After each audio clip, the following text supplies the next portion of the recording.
I'll never forget when I heard the pastor say, for every action you take, you are sowing a seed. And for every seed you sow, you will reap a harvest. Shout out to Faith Life. I remember hearing it and just being like, wow, I never really thought of it like that. Every action we take is sowing a seed that will reap a harvest. Wow. Now, we must understand this is both good and bad. I remember one of my first tattoos. I got the 2 masks, laugh now, cry later, because I understood that we make many choices that seem to be super fun, only to leave us crying, if not right after, many years later. But the irony in that is when I got that tattoo, that's when I was making all of the laughing decisions that later on in life I had to do a lot of crying. Because we can't think we can just go around and planting all these negative seeds and not caring about the people around us and treating people like trash and then thinking we'll reap a bountiful harvest. Now, it's okay if you've sowed some bad seeds, because every action you take is sowing a seed. And so just check all of your actions.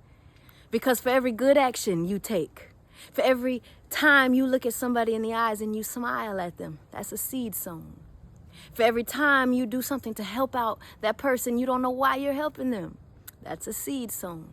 Every time you meet a need that is presented to you and God clearly tells you that's a need for you to meet, you are sowing a seed and you will reap a harvest.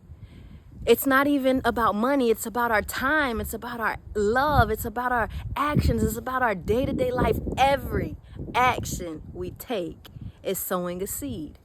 And we have to remember that's good or bad.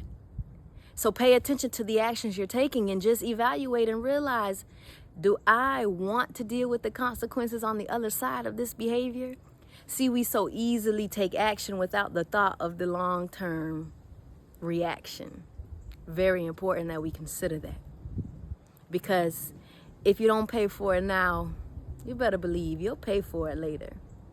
But we're just going to focus on sowing good seeds, because we are after Christ. We are after a heart that wants to love. We are after a heart that wants to be better. We are after sowing good seeds so that we can reap a bountiful, abundant, loving harvest.